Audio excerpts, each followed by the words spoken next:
मेरा नाम कंचन है और मैं उत्तराखंड से हूँ। आज मैं आपको एक सच्ची घटना बताने जा रही हूँ जिसने मेरी पूरी जिंदगी बदल दी। ये बात तब की है जब मैं कॉलेज में पढ़ती थी। मेरी बड़ी बहन जो शादीशुदा थी, अपने पति यानी मेरे जीजाजी के साथ घर आई हुई थी। उनके 2 बच्चे भी हैं। मेरे जीजाजी दिल्ली में काम करते हैं और सिर्फ दीदी को छोड़ने के लिए हमारे घर आए थे। शाम को जब मैं दीदी से मिली, वो मुझे देखकर ना बहुत खुश हुई और मुझे गले लगा लिया।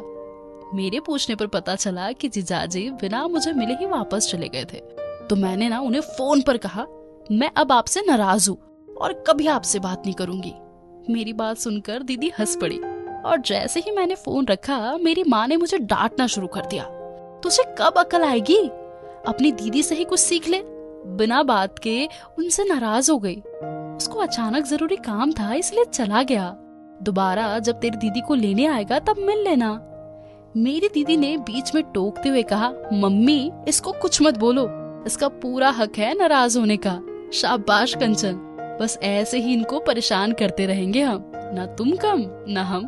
और हम सभी जोर से हंसने लगे। दीदी के घर आते ही घर में ना फिर से चहल पहल बढ़ चुकी थी। मेरा भी ज्यादातर समय पढ़ने में या उनके बच्चों के साथ खेलने में निकल जाता था। जैसे ही बच्चों की छुट्टियां खत्म हुई, मैंने दीदी को जीजाजी के साथ फोन पर बात करते सुना। क्या मतलब है तुम्हारा?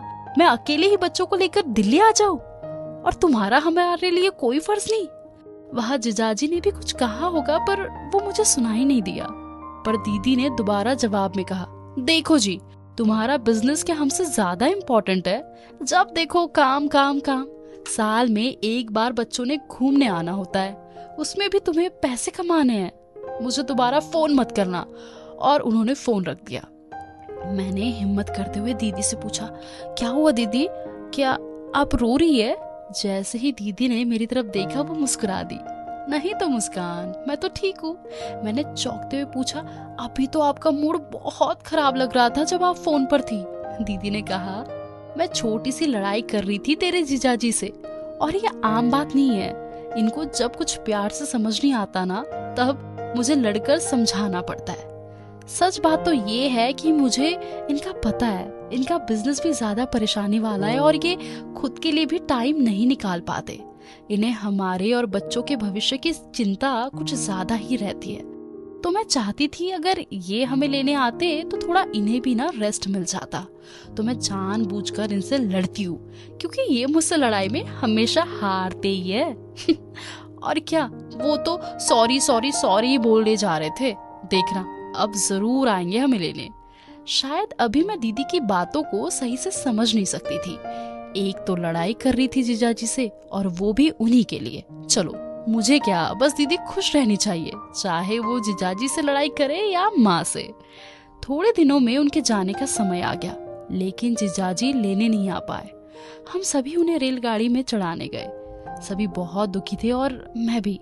वापस घर आकर मैंने सभी के लिए चाय बनाई और अपने सहेली से मिलने उसके घर चली गई। शाम को जब मैं घर वापस आई, माँ रो रही थी और पिताजी भी घर पर नहीं थे। माँ ने बताया कि जिस गाड़ी में दीदी गई थी उसका एक्सीडेंट हो गया है। मुझे यकीन नहीं हुआ और मेरी आंखों से भी आंसू बह निकले। रात को पिताजी का फोन आया और उन्होंने बताया कि सब ठीक है। दीदी और बच्चे ट्रेन के आखिरी डिब्बे में थे, इसलिए उन्हें कम ही चोट आई है और जीजाजी भी वहां पहुंचने वाले थे। उनकी बात सुनकर हमें थोड़ा आराम मिला। अगले दिन जीजाजी बच्चों को लेकर घर आ गए, लेकिन दीदी उनके साथ नहीं थी। मैंने पूछा, दीदी कहाँ है? जीजाजी ने पानी का गिलास नीचे रखा और कहा, तुम्हारी दीदी अभी अस्पताल में ही है।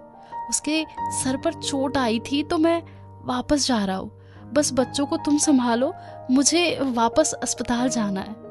मुझे उनकी बात सुनकर ठीक नहीं लगा। मैंने कहा, मैं भी साथ चलूंगी, बच्चों को मम्मी संभाल लेगी। और उनके मना करने पर भी मैं उनके साथ अस्पताल आ गई। पिताजी वेटिंग रूम में बैठे हुए थे और मैं भी जीजाजी के साथ वहां पहुंच गई। पिताजी का चेहरा मैं पढ़ सकती थी और मुझे समझ आ चुका था कि मेरी दीदी सीरियस है। मैंने भी जाते ही पिताजी को गले लगाया और दीदी के बारे में पूछा। थोड़ी देर मैं दीदी को देखने उनके कमरे में गई।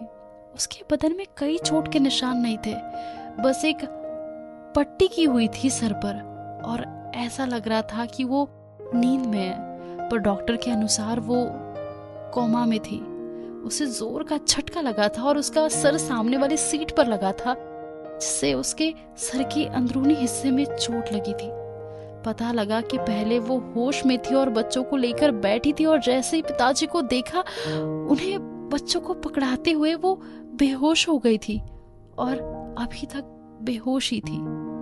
हमारे कुछ दिन अस्पताल और घर के चक्कर काटने में निकले, लेकिन दीदी को होश नहीं आया। जिजाजी का बिजनेस की तरफ कोई ध्यान नहीं था। उनको जो भी फोन आ रहे थे वो उनको उठा नहीं रहे थे, और वो उस दिन से हमारे साथ ही रह रहे थे। पहले उन्होंने सोचा था कि वो दीदी को दिल्ली शिफ्ट करवा लेंगे, पर पिताजी ने उन्हें मना कर दिया और तब से वो हमारे घर पर ही थे। बच्चों का भी स्कूल मिस हो रहा था, तो मैं ही उन्हें घर पर पढ़ा रही थी। कुछ दिनों में दीदी नहीं रही और ऐसा लगा जैसे सब कुछ खत्म हो गया। सबको संभालने में समय लगा, और एक दिन जब हम खाना खा रहे थे, जिजाजी कुछ बात कर रहे थे। उसे सुनते ही मुझे बुरा लगा। मैंने सबके सामने कह दिया, अब बिजनेस की याद नहीं आती? जब दीदी कहती रही आ जाओ तब नहीं आए, और अब इतना कहकर मैं रुक गई और रोते हुए अपने कमरे में भाग गई। उस रात किसी ने भी ठीक से खाना नहीं खाया, और माँ भी मेरे कमरे में आकर मुझे समझाने लगी, बेटा तुम्हें अपने जिजाजी से ऐसी बात नहीं करनी चाहिए थी। बेचारा तो किसी तरह घर का माहौल ठीक करना चाहता है। किसी के जाने से दुनिया तो नहीं रुक जाती, और वो 2 दिन में बच्चों को लेकर दिल्ली चला जाएगा।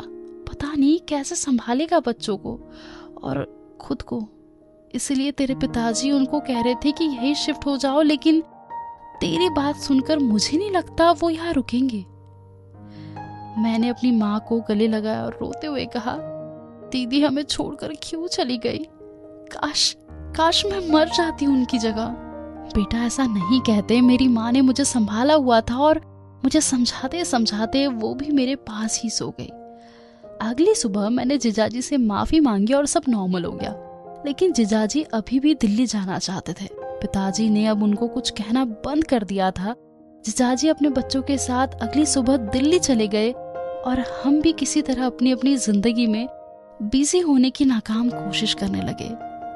जिजाजी से माँ हर रोज फोन पर बात करती, और बच्चों से मैं। जिजाजी भी सारा दिन घर पर रहते और बच्चों का ख्याल रखते, लेकिन अब वो अपने बिजनेस को टाइम नहीं दे पा रहे थे। किसी तरह 1 साल बीत गया, और माँ ने जिजाजी को फोन पर कहा, बेटा बच्चों की फिर से छुट्टी आ रही है, बच्चों को लेकर घर आ जाना। जिजाजी ने ये कहते हुए मना कर दिया कि उनको दीदी का दुख बढ़ जाता है। जब वो यहाँ आते हैं तो इस बार वो बच्चों के साथ घर पर ही रहना चाहते हैं। माँ ने सारी बात घर पर बताई तो पिताजी ने कहा, उसका मन नहीं है तो कोई बात नहीं, अगली बार बुला लेना, और बात खत्म हो गई। लेकिन मैं रात भर ये सोचती रही कि बच्चों की इसमें क्या गलती है। वो हर साल दीदी के साथ यहाँ आते थे, तो अब क्यों नहीं? और मैंने सुबह उठते ही जिजाजी को फोन लगाया और कहा, हेलो जिजाजी। जिजाजी ने जवाब दिया, कैसी हो मुस्कान? और पता लगा तुम्हारा कॉलेज खत्म हो गया? मैंने कहा, हाँ जिजाजी, पढ़ाई तो खत्म हो गई, और आप सुनाइए, पता लगा आप इस बार नहीं आ रहे। उन्होंने कुछ सोचते हुए बोला, हाँ वो थोड़ा बिजनेस ठीक नहीं चल रहा था, तो सोचा इस बार बच्चों के साथ निकला नहीं जाएगा। उनकी ये बात मेरे दिल पर लगी और मुझे गुस्सा आ गया। मैंने कहा, अगर आपको नहीं आना और फिर से वही बिजनेस करना है तो ठीक है, मैं आ जाती हूँ बच्चों को लेने। जिजाजी ने कहा, ऐसी कोई बात नहीं है, तुम थोड़ा आराम से बात नहीं कर सकती? मैंने कहा, मुझे गुस्सा आता है, तुम मुझसे आराम से बात नहीं हो पाती, उसके लिए सॉरी, पर बच्चों के साथ ऐसा करना क्या ठीक है? आप उनको लेकर आते हो या मैं उन्हें लेकर आ जाऊं? आप जैसा कहेंगे मैं वैसा ही करूंगी, पर कोई और तीसरा रास्ता नहीं है। किसी तरह लड़ झगड़ कर मैंने उनको मना ही लिया, जैसे दीदी को मना लेती थी। अब मैं जिजाजी को पहले से ज्यादा समझती थी कि इनसे कोई काम करवाना है तो लड़ना ही पड़ेगा। 3 दिन बाद जिजाजी और बच्चे घर पर थे और माँ ने उनके पसंद का खाना बनाया हुआ था। घर में फिर से चहल पहल थी, पर दीदी की कमी सभी को खल रही थी। रात को पिताजी ने जिजाजी से पूछा, और बताओ बेटा, काम कैसा चल रहा है? जिजाजी ने कहा, सब ठीक है। मैंने बीच में बात काटते हुए कहा, सच बताओ जिजाजी, इस साल का प्रॉफिट कितना बना है? पिताजी ने मुझे डांटते हुए कहा, ऐसा कौन पूछता है? तो मैंने पिताजी की तरफ देखा और कहा, पिताजी आपकी उम्र हो गई, लेकिन आज तक आपने जब भी किसी से पूछा कि कैसे हो, काम कैसा है, तो लोग आपको क्या कहते हैं? बताओ, सब ठीक है, यही तो कहते हैं। पर जीजाजी लोग नहीं है, इसलिए सवाल भी लोगों जैसा नहीं होना चाहिए। जीजाजी ने मेरी तरफ देखा और मुस्कुराते हुए क्या, कॉमर्स की स्टूडेंट हो, लेकिन सच बताओ बिजनेस में ना गैप पड़ने से अब वैसा नहीं चल पा रहा जैसा होना चाहिए। पर मुझे पूरा भरोसा है इस साल मैं इसको दोबारा खड़ा कर लूंगा। मैंने कहा, क्यों झूठ बोलते हो जीजाजी? 2 बच्चों को संभालना और साथ में बिजनेस करना मुश्किल है आपके लिए और किसी के लिए भी। इसीलिए मेरा कहना मानिए, वहां से काम बंद कर दीजिए और हमारे पास आ जाइए। यहाँ आप सही से बिजनेस भी कर पाएंगे और बच्चों को हम सभी मिलकर संभाल लेंगे। जीजाजी ने कहा, मुस्कान, इतना आसान नहीं है दोबारा से बिजनेस खड़ा करना और चलाना। वहाँ 10 साल लग गए मुझे और शायद 1-2 साल और लग जाए, लेकिन फिर से जीरो से जिंदगी शुरू करना मुझसे नहीं होगा। पिताजी ने भी मुझे चुप हो जाने का इशारा किया और सभी अपने अपने कमरों में चले गए। मैं भी बच्चों के साथ अपने बिस्तर पर लेट गई। रात वाली सभी बातें मेरे दिमाग में चल रही थी। कुछ दिनों में वो दिन भी आ गया जब जीजाजी को वापस जाना था। उन्होंने हमेशा की तरह पहले से ही रिटर्न टिकट बुक करवा रखी थी। जैसे ही वो अपना और बच्चों का सामान पैक करके ड्राइंग रूम में आए, मैंने उनकी टिकट उनके हाथों से छीन ली और कहा, आपके पास आज फिर 2 रास्ते हैं, या तो मुझे साथ ले चलिए या यही रुक जाइए। जीजाजी ने कहा, मैं ना यहाँ रुक सकता हूँ ना तुम्हें लेके जा सकता हूँ, प्लीज अब मुझे मत रोकना। मुझे दीदी की बात याद आ गई, लड़ाई वाली। तो मैंने कहा, आपको जब तक डांट करना कहा जाए ना, आप सुनते नहीं क्या? मैं पूछ नहीं रही हूँ, बता रही हूँ। या तो मुझसे शादी करके ले चलो या यही हमारे साथ रहो।